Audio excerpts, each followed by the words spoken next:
beranggotakan Salsabila Herdianti, Usma Arfintiani, Zidan Muhammad, dan Nabila Tiara Farhadi. Di sini kami akan membahas tentang daya saing ekonomi kerakyatan. Dengan sub pokok bahasan adalah yang pertama pendahuluan, yaitu latar belakang permasalahan. Yang kedua ada permasalahan dan inti dari permasalahan. Yang ketiga terdapat kebijakan, yaitu kebijakan yang harus dibuat terkait dengan materi perkuliahan. Dan yang keempat adalah kesimpulan, yaitu penjelasan atas materi.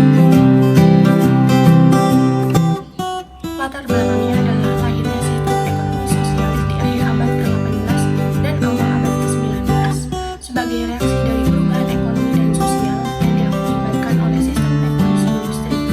Berawal dari pergolakan kaum buruh industri dan bertani berdasarkan prinsip revolusi industri itu sendiri, di mana para pemilik pabrik sangat merasa diuntungkan pada saat itu, tetapi di lain pihak para pekerja khusus akan semakin miskin.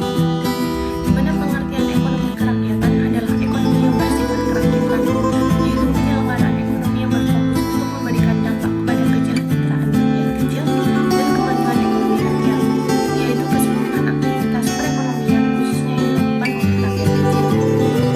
Sedangkan menurut Basuki tahun 1993, ekonomi kerakyatan atau demokrasi ekonomi adalah sistem ekonomi nasional yang disusun sebagai usaha bersama berdasarkan atas azas kekeluargaan, di mana produksi dikerjakan oleh semua untuk semua di bawah pimpinan atau pemilikan anggota-anggota masyarakat yang bertujuan untuk meningkatkan kemampuan masyarakat dalam mengendalikan jalannya roda perekonomian.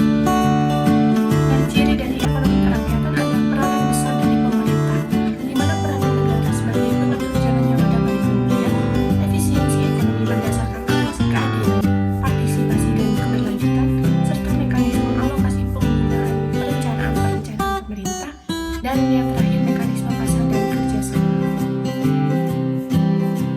Selanjutnya, ada inti permasalahan data dan fakta dari topik yang kami pilih. Pertama, inti permasalahan. Pembangunan ekonomi yang telah kita laksanakan selama 32 tahun lebih dilihat dari satu aspek memang menunjukkan hasil-hasil yang cukup baik. Walaupun dalam periode tersebut kita menghadapi dua kali krisis ekonomi, yaitu krisis utang Pertamina dan krisis anjloknya harga minyak. Lalu ada pendapatan per kapita atau GDP per kapita juga meningkat tajam dari 60 US dolar pada tahun 1970 menjadi 1.400 US dolar pada tahun 1995. Volume dan nilai ekspor minyak dan non-migas juga meningkat tajam. Setelah itu, inti permasalahannya ini ada ekonomi rakyat atau ekonomi barang private adalah ekonomi positif yang menjelaskan bagaimana unit-unit produksi mengkombinasikan faktor-faktor produksi untuk menghasilkan barang private dan jasa private dan mendistribusikan barang dan jasa yang dimaksud pada konsumen sehingga diperoleh keuntungan yang maksimal bagi produsen, biaya yang minimal bagi produsen, dan utility yang memaksimalkan bagi konsumen. Lalu sebutan sosialisme atau juga disebut sosialis bisa mengacu pada beberapa hal yang berkaitan atas ideologi ataupun kelompok ideologi, sistem ekonomi hingga negara. Sebutan itu mulai dipakai sejak awal abad 19 dalam bahasa Inggris. Sebutan itu dipakai pertama kali menduduki anggota Robert Owen di tahun 1827. Selanjutnya, untuk kebijakan yang dapat diambil oleh pemerintah yaitu kebijakan pemerataan ekonomi atau KPE. KPE ini bertumpu pada 3 pilar, antara lain lahan, kesempatan, dan SDM.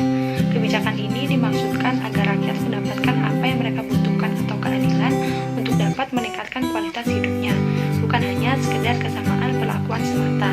Dengan ekonomi yang berkeadilan dan merata yang diberikan kepada seluruh masyarakat Indonesia, masyarakat tersebut akan merasakan dampak atas manfaat pembangunan.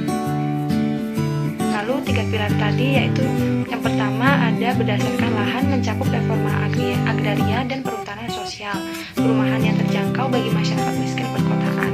Lalu pilar kedua berdasarkan kesempatan akan menyasar permasalahan sistem pajak, manufaktur, dan informasi teknologi. Dan yang terakhir pilar ketiga yaitu berdasarkan sumber daya manusia atau SDM, ditargetkan untuk menyelesaikan vokasional, kewirausahaan, dan pasar tenaga kerja. Pada pembuatan KPI ini diharapkan mampu memiliki dampak besar untuk mengurangi ketimpangan yang ada di masyarakat. Kebijakan ini yaitu menitik beratkan pada reforma agraria, pendidikan dan pelatihan vokasi, serta retail modern dan pasar tradisional.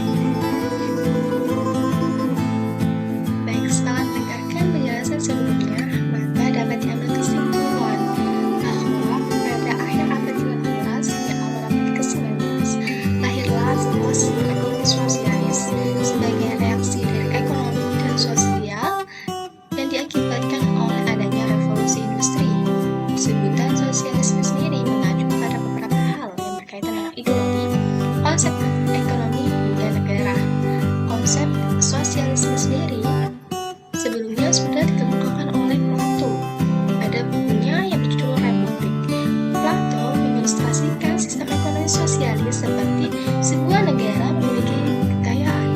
Kekayaan tersebut tidak dimiliki oleh pemerintahan secara sepenuhnya, melainkan kekayaan tersebut akan dibagikan secara rata kepada masyarakat yang berada di negara tersebut.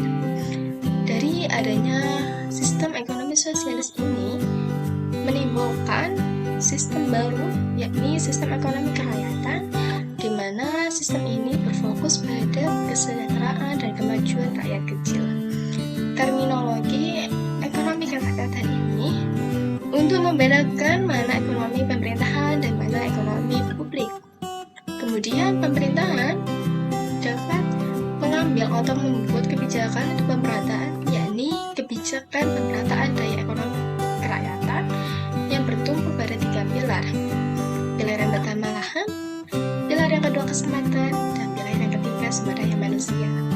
Kebijakan ini dibuat agar rakyat akan mendapatkan apa yang mereka butuhkan, yakni keadilan untuk kemajuan hidupnya, bukan sekedar kesamaan atau perlakuan sesama. Sekian pemaparan materi dari kelompok kami.